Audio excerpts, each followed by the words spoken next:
Hello, welcome to this video. My name's Dan, aka Lucen, and today I'm going to be breaking down my top 10 songs of 2020. Let's go. I think we can all agree that 2020 has been a year for the books. But there's quite an amazing silver lining from, it being the year it's been, in the fact that it has resulted in some amazing songwriting that I don't think would have been quite the same without isolation and lockdown really spurring on so many artists' creativity and also giving us more meaning in the music that we're listening to. So as part of my end of year celebrations, I'm going to do two videos, one celebrating the songs of the year and one celebrating the albums of the year. Make sure to check out that video next Tuesday. So this week we're doing the top 10 songs of the year. So this is like awards season on my channel. The end of the year, we're celebrating the best songs of the year. So I thought, what better name to name the awards than the Weepies? If you haven't been following my channel throughout this year, you might not know that I cry at the drop of a hat. And and often the songs that make me cry are the best songs for me. So I thought, why it's the Weepies. Here we go. The first annual Weepies 2020. As you can see, I've dressed up for the occasion. Do you like it? And I've done my hair. But also, look, wait until you see. Oh yeah. Tracky bottoms on the bottom. What is more 2020 than wearing a bow tie and a suit jacket with tracky bottoms? Hashtag 2020. Before we get into the video though, make sure to subscribe to the channel. And if you like this video, then please give it a like. It's really good for the algorithm, as you probably know. Oh yeah, also, little disclaimer. This is a subjective list, but I'm also balancing up what songs were really big and what songs were really important, culturally. So it's not just kind of my subjective opinion, but it is, obviously quite heavily weighted. Also, if it's a song I haven't heard, then it's not going to be on it. But that said, make sure that you put your top 10 songs of the year in the comments. If you disagree, then make sure to get on your high horse and fight me in the comments. Okay, so at number 10, Holiday by Little Mix. Now, this is a song that I could not go into work without hearing this song every single day because we play the radio at work and I heard it every day. It didn't get old. And I think that in terms of Little Mix's output of the year, I loved Breakup Song and I loved Sweet Melody. For me, the song that really lifted up my summer, and I think lifted up a lot of people's summer, was Holiday by Little Mix. When we all couldn't go on holiday, we had this song instead. But it's really good. It's such a catchy, bop song with all the great stuff you expect from Little Mix, really catchy hooks, brilliant vocals, lovely harmonies, all that kind of stuff. So yeah, that's my number 10. Song number 9. This song comes from Sam Smith, and it is I'm ready, I'm ready, I'm ready, I'm ready. That's really high. After Sam had to delay their album and everything, I think people were kind of a bit anxious for how it was all going to go. But Sam had this killer collab with Demi Lovato in the chamber, whammed it out, and did this Olympics themed music video, which was totally bananas, but I loved it. And brought out this super uplifting song about being ready to be loved and kind of saying, I've worked myself up to this point, I've gone through the bad stuff, but I'm ready for something real. And it was just such an uplifting song. And then when the album finally came out, re-listening to this song, it just took on a whole new level of meaning for me. And I cried, obviously. It was just, I just really, really love the song. I think it's really beautiful. Song number 8. So this song is the only song on the list that is purely an album song. It wasn't a single or anything. But I thought that given how big this album was and how many people listened to it as an album, I thought it would be remiss to not include an album song from this album. The album is Folklore, and the song is The Last Great American Dynasty, or Dynasty, depending on where you come from. Honestly, this song is just so wonderful. My Spotify Wrapped reaction from last week, if you didn't watch that, my top 5 songs were all Lady Gaga. But when I actually then looked at my playlist of the Spotify Wrapped playlist, The Last Great American Dynasty was number 6. So I just needed to listen to it a few more times and it would have been in the top 5. It's a really different song because it's Taylor telling the story of Rebecca Harkness, who was the previous owner of her house. And she tells the story of this woman who she kind of relates to throughout the song. And it has this beautiful, beautiful, beautiful, amazing storytelling moment where she turns it around at the end and reveals to us that she bought the house and the house is now hers. And then she compares herself to how Rebecca Harkness was back in her day. It's just so unique for me. On my first listen, I completely got the wrong end of the stick, but I still loved it. I just connected to it. And then the more I found out about it, the more I just thought, this is just such a beautifully, wonderfully written song. There's so much I could say about this song and the whole album. And I just had to include it on my top 10 songs of the year because it really stands out for me as a really unique song. Number 7 is my top played song of the year, which is kind of strange that it's so far down, but I kind of thought that it didn't have as much cultural kind of impact as the songs that came out post-pandemic. And that song is Stupid Love. I want your stupid love. For me, it was such a special song. Lady Gaga was like teasing new music, pregnant with LG6, and we were all waiting for this new song to drop. And then when she finally like announced it and released it, it was just such an uplifting, powerful song. I just instantly fell in love with it. And more and more, I would just listen to it every single day.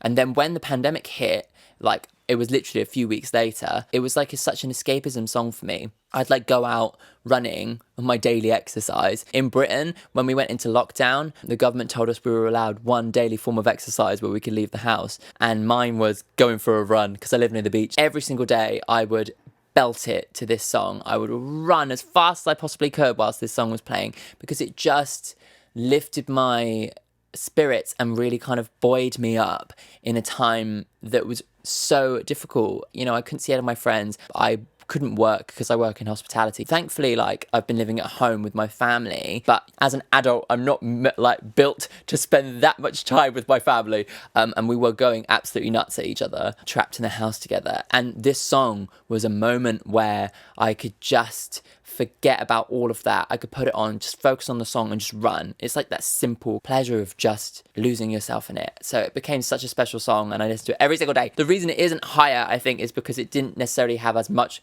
cultural impact as the songs that came out after the pandemic. In its 6th place, da da da na na na na na na na na na. Blinding Lights by The Weeknd. Well, probably one of the biggest things in the UK throughout lockdown was the boom of TikTok, and like everybody got involved. Probably the biggest trend was the Blinding Lights trend. So you couldn't escape this song this year, and I think like in the way that Stupid Love was my personal getaway, Blinding Lights and having fun with this challenge was a way for millions of people to be a bit silly and just to let go of all the seriousness of what has gone on this year. So it was such an important song for people this year, and also it's a banger. What else can be said? It kind of manages to be catchy but isn't like kind of by the book. It doesn't feel pop song by numbers, you know, but it still managed to have such a huge reach. So it's a really impressive song for that as well. So at 5th place is If You're Too Shy, Let Me Know by the 1975. So this is another one of my favourite songs. And like, I really wanted to include a 1975 song because they are one of my favourite bands. And I think they're super, super inventive. Their latest album did get a bit messy, but I still wanted to include this song because it just like, I don't know, like, it's just so weird. And I love it. Like, the main hook of the song is, maybe I would like you better if you took off your clothes. I just think it's just like so funny. But it's kind of like this super, super upbeat song when you dig into the lyrics. It's about like a Tinder date and about like kind of like a really awkward Tinder date. So it's kind of like weird. It's like super relatable and like just such a fun song. I bought the 1975's album for my mum for her birthday because she loves them. And like, it was just after lockdown we were first like allowed to go out again. We went to a local shopping centre and like on the way, we just listened to this album the whole way through. And it was me, my mum and my sister, and we were just like sat in the car park belting, maybe I would like you better if you took off your clothes, which is just hilarious because my family are weirdos. But like also like, it's just, I don't know, it was just one of those musical moments of the year for me that really felt like one of those moments where you could just let it all go, because in this like silly song that I love, it's just fab. And like the 1975 managed to like bounce between like super high concept music but also like these like really, really catchy songs, and like If You're Too Shy really kind of melds both of those things together really well. At number 4 we have Times Like These, which, yes, I know the Foo Fighters song is an old song. This version was a cover by the Radio 1 Live Lounge, and they got together a whole bunch of famous people to sing this version of Times Like These, and it was just like, it just took on such resonance for me. The lyrics, it's times like these you learn to love again. It's like, I don't know, it was just so moving for me in the moment. We were all in lockdown. We were all scared. You know, there's this like unknown virus which is taking over the entire planet. We're all locked down in our houses, not allowed to move. And they released this song with lyrics that just are so potent. And it was a really beautiful version of it as well. And like, it was just so moving at that moment, and it was so special. And it went to number 1. And I think that like a lot of people around the country really took a lot from that song. And it was just so special and like so one of a kind. Like, that song obviously was released before, but it was like a totally new song given the circumstances. And like, as I was saying before, like one of the biggest silver linings of what has happened is the music that has come from it and the art that has come from it. And this is one of those examples where like something has just been reframed in a way that's just so unique to the time and so unique to the situation. I had to put it on this list, and it's so special, so moving, and so beautiful. Okay, so now we're in the top 3. So we've got bronze, silver, and gold. The Weepies for best song. In bronze position, 3rd place is Cardigan by Taylor Swift. So yes, Taylor Swift is making another entry on this list because like Folklore was such a big album for me, as you'll probably find out in the next video. It just, not only was this an album and a song that was born of lockdown, it was one that was so unexpectedly beautiful and potent, and not even about Taylor herself. Like, it's just one of those like absolutely amazing moments of storytelling that has so many levels to it. Like the lyrics are so detailed and so fleshed out that they tell this story in such a rich and evocative way. But then on top of that, you then have like the amazing like word painting in the production, like the high heels on cobblestones at the beginning. Just like, not only is it a hugely satisfying rhythmic sound, it mimics the lyrics of vintage tea, brand new phone, high heels on cobblestones. When they are young, you assume you know nothing. Being inspired by the lyrics to paint the picture and make the production is part of what makes the song just so special, because it really does focus on the story and everything comes from the story and the music. And I just think it's just a wonderful, wonderful moment. There was just something about it that just really made me cry, and like I just thought it was just absolutely wonderful when I first heard it, and it still is wonderful now. I can still listen to it now and still have that reaction to it. It's just one of those songs. Love it, love it, love it, love it, love it. In silver place, the second best song of the year for me is Midnight Sky by Miley Cyrus. Honestly, like this song, everybody I spoke to, I'd be like, have you heard that song, Midnight Sky? It's by Miley Cyrus. Everyone I spoke to was like, yeah, isn't it really good? I love it. Honestly, for months, every single person, my mum or my co-workers or my friends, they were like, Midnight Sky is a really good song.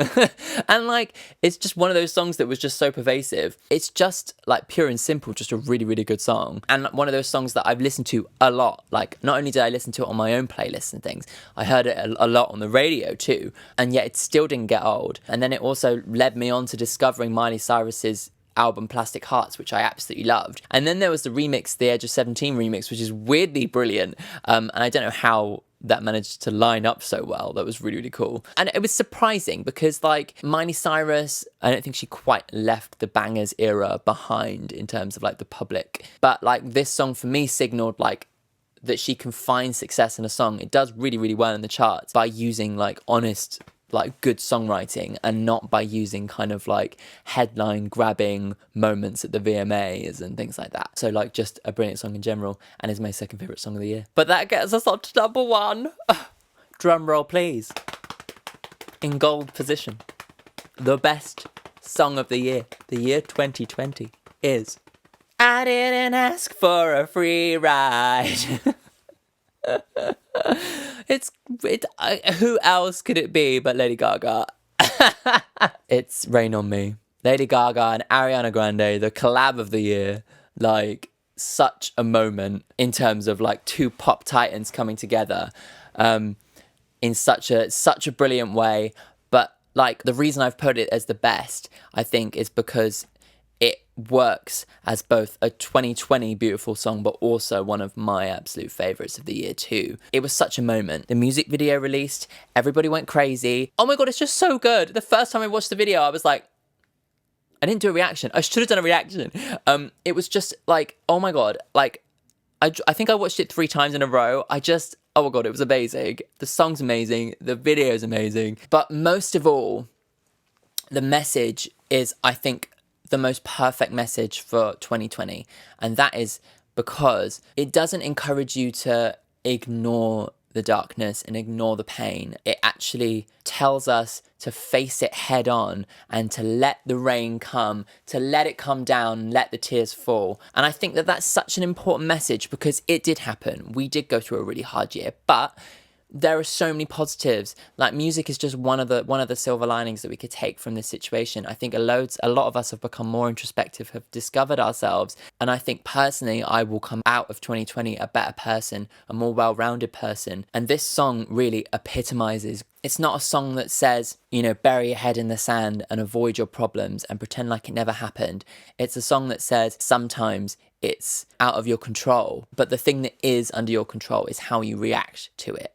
You can either wallow, and some songs this year have been a little bit more wallowy, or you can come out of it stronger. You can choose to learn from your mistakes, let the rain fall, and admit that sometimes you just can't control things, but that you can come out the other side stronger because of it. And I think that that is the most important message of 2020. And that's why Rain on Me is the best song of 2020. Also with Lady Gaga, and I love her. So that's it. So that's my top 10 songs of the year. Please let me know what your top 10 songs of the year are in the comments below. And of course, subscribe to the channel and like the video if you liked it. Stay tuned this time next week for the Weepies Part 2, where I award various awards. It's not just going to be a top albums of the year, proper awards show vibe, and it's going to be all about the best albums of the year. So make sure to check out that video next Tuesday. So there's a reaction coming out on Friday, but then next Tuesday will be the follow-up of the Weepies. So make sure to check out both of those videos. I'll see you again. Bye. I'd rather be dry, but at least I'm alive. Rain on me, rain, rain, rain on me, rain.